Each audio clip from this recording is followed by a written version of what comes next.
This next Kappa leader is a Kappa leader I got to meet and develop a relationship with, like a younger brother.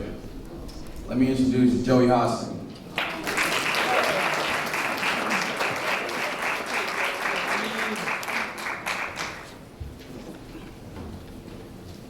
Good afternoon, everyone. Good afternoon. I would like to present Mr. Hugh Laroche. Hugh Laroche was initiated into Kappa Alpha Psi fraternity in the fall of 1992 at Cornell University, where he earned his bachelor's degree in 1993. Originally from Long Island, New York, upon graduation, Hugh moved to Baltimore, Maryland, where he worked in the pharmaceutical industry for Merck and Company. He then moved to Philadelphia in 2000, attended the Wharton Business School at the University of Pennsylvania. He earned his MBA in 2002 and moved back to New York to begin a career on Wall Street. After 4 years in investment banking, he took on the business development role for a small local outsourced company called NRWP, LLC. He quickly ascended from associate through the ranks of managing director and eventually head of the business development group. Under his guidance, the company grew an average of 40% for 3 consecutive years and was recognized as one of the top small businesses to work for in the state of New York. In 2013, Ambrose was acquired by TriNet Group, and she stayed on with the larger national company. As one of TriNet's production executives, Hugh managed the financial service division, overseeing all aspects, including sales, service, and technology for TriNet's financial service products.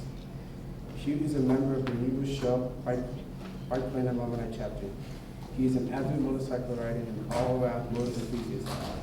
He sits on the board of directors for the New York Peace Institute, a nonprofit organization dedicated to eliminating violence through peaceful conflict resolution.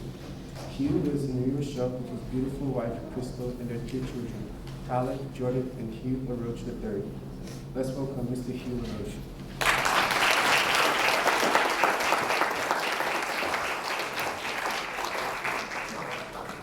Thanks so much, Joey. Thanks so much. And first, I want to start off by thanking the New Rochelle White Plains Alumni Chapter of Kappa Alpha Psi, my brothers, for inviting me up here and having the opportunity to speak to such an amazing group of young men. And I have to tell you, just your presence is awesome to see. The passion that we feel, you guys exude that class, that specificity that we want to see in our young men. So thank you.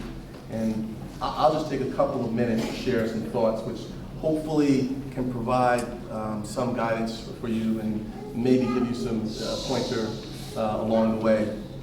You know, one of the first things whenever I'm asked to give a speech, there's a couple things I try to adhere to.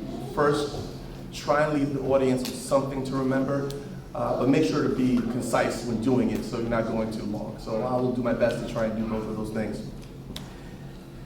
And for me, it starts with Kappa Alpha Psi. Kappa Alpha Psi's motto is achievement in every field of human endeavor. And it's a motto that really resonated with me before I had the opportunity to be a member of the fraternity, because it talked about success. Success in whatever it is that you do. Well, what is success? And how do we achieve that success? Those are questions I really started to ask myself and struggled with for quite some time, because I didn't have this sort of head start that you guys have. So believe me, you guys are ahead of the curve. You know the basics, right? Listen to your parents, work hard at everything you do, value education. And what I'd like to do is just add one other thought that hopefully can stay with you and help you along your journey. And that is this: success is at the intersection of what you do well and what you love to do. Okay, I'm gonna say that one more time, as simple as it sounds. Success is at the intersection of what you do well and what you love to do. Now, for me, I didn't realize that. I thought success was making a lot of money, driving a fancy car, having some fancy titles. So that's what I pursued. As an undergrad at Cornell, I started a career in architecture. And it made sense to me because I could draw really well, and I thought it would be something that would take me to my next step.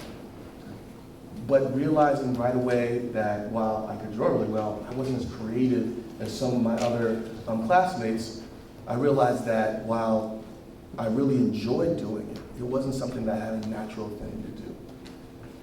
So post-undergrad, I went into, I got a job in sales, a very small company, and I enjoyed it, but I didn't think it was cool enough. I was pretty good at it, and I enjoyed it, but I didn't think it was cool enough. I wanted the title, I wanted the fancy car, I wanted all that stuff, what I thought was success. So I went to business school, and then I got a job on Wall Street. And I thought this was it, right? Money, prestige, everything I ever wanted. And I was absolutely miserable. Miserable. While I was pretty good as a Wall Street investment banker, I didn't enjoy what I was doing. And as much as you may think that there's an ideal of what success is, success starts inside. So I had to go back to one of my mentors who told me the basic truism: success is at the intersection of what you do well and what you love to do. So I had to take a really inward reflection and say, what did I do well and what did I enjoy? And I had some success in sales. So I took a massive pay cut. I went to work for a small company, and I helped that company grow.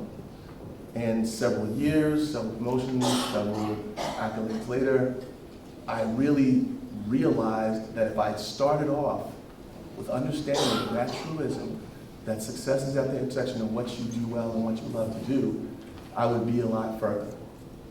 So I took that, and that really drove my entire experience from starting off with a smaller shop, helping that company grow, taking on leadership positions, and now managing over $100 million business. I wouldn't have been able to do that if I wouldn't have realized how important it is to find that unique talent that's inside of me and apply it to something that I enjoy. All of you have very specific and unique talents. No two of you are alike. There's a star in each and every single one of you. And so what's going to be amazing about Kappa League is that it's going to help drive that leadership, help you really fine-tune your skills. And all I would suggest is when you really honed in those skills, when you really figured out what makes you unique, what you enjoy, let that drive you. Let your passions drive you. Let your abilities with what you love drive your success. Thank you very much.